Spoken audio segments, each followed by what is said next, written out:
Imagine being invited to a warm family lunch.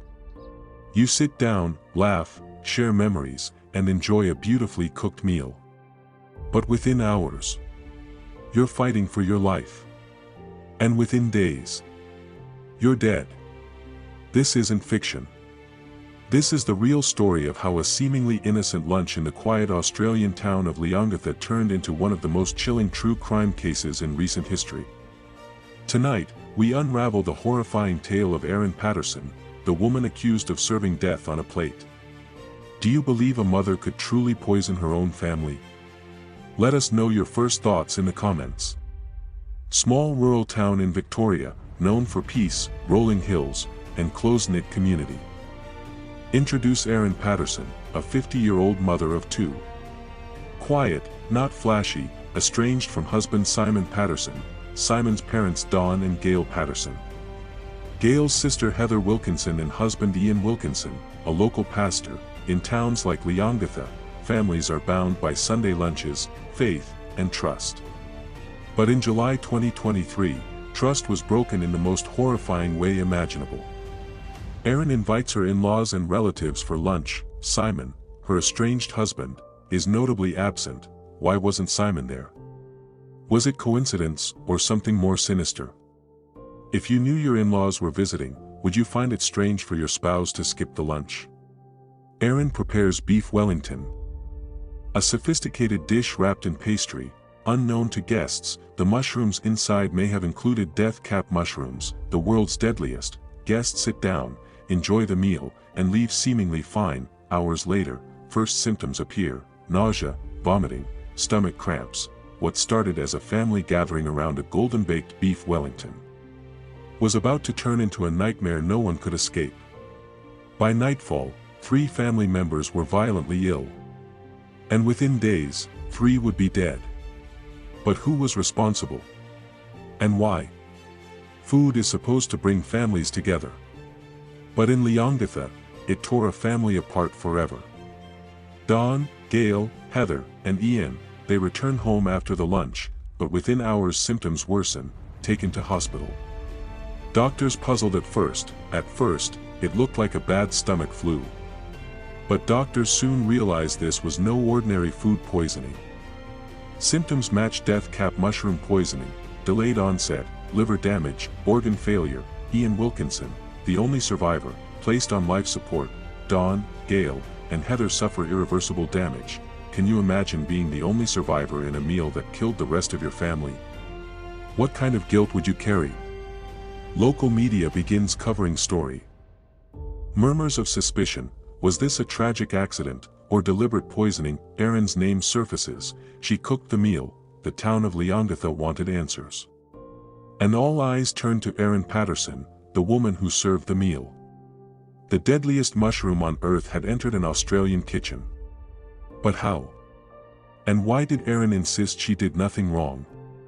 One mushroom can kill, often mistaken for edible varieties, found in Victoria, especially during certain seasons. Symptoms often delayed, leading to false hope before liver failure. For centuries, death cap mushrooms have been known as silent killers.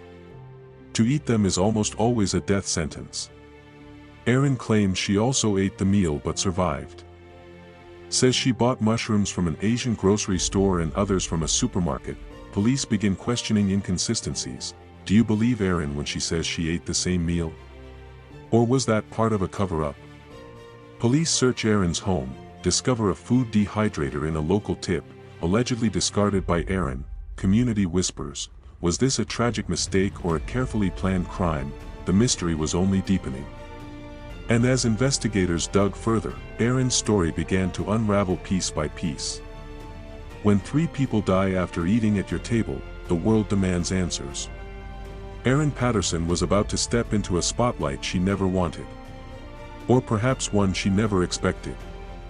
Erin claims she loved her in-laws, tells police she never intended harm, gives conflicting accounts. First, she says mushrooms came from an Asian grocery store. Later, admits some were from a supermarket. Public grows suspicious. Too many inconsistencies. Neighbors describe Erin as quiet, private. Rumors swirl. Was she trying to win Simon back? Was there tension between her and the Pattersons? Simon Patterson's absence from the fatal lunch raises eyebrows. Why wasn't Simon there? Was it pure chance? Or had he already learned to stay away from Erin's table? Do you believe Simon knew something, or was his absence a tragic coincidence? Police find a food dehydrator dumped at a local tip. Erin admits it was hers. She claims she panicked after police suggested it might be suspicious. Investigators suspect the dehydrator was used to dry death cap mushrooms. One detail stood out: the dehydrator. To police, it wasn't just kitchen equipment. It was potential evidence of murder. With every word, Erin's story became harder to believe. But then, the case took another shocking turn. One man survived. 3 people gone. One man left clinging to life. Pastor Ian Wilkinson was the only one who could tell investigators what really happened that day. Ian Wilkinson, placed on life support, underwent intensive treatment, including possible liver transplant. Community-held prayer vigils. Ian's survival became a beacon of hope. But to investigators, it was also an opportunity, the only living witness to the deadly meal. For weeks, police couldn't question Ian. He was too ill. Meanwhile, media speculation explodes. Was Erin a murderer? Or had she accidentally bought the wrong mushrooms? Public divided. Ian slowly improves eventually, gives police his account, confirms Erin cooked the meal. Describes the symptoms after eating. His survival strengthens prosecution's case. Erin cooked for 4, but only he lived. Do you think Ian's survival was pure luck, or was there a reason he pulled through when the others didn't? With Ian's testimony, suspicion deepened. But the biggest revelations were yet to come, and Erin's own words would trap her. Police had evidence. They had survivors. And now, they had Erin's own contradictions. The case against her was tightening like a noose. Erin releases a written statement to the media. She insists she's innocent. Claims she also ate the meal, but her children didn't because they were away.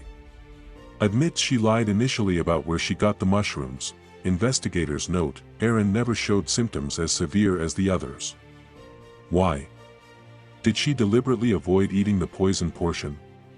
Discovery: her estranged husband Simon had previously suffered a mysterious stomach illness.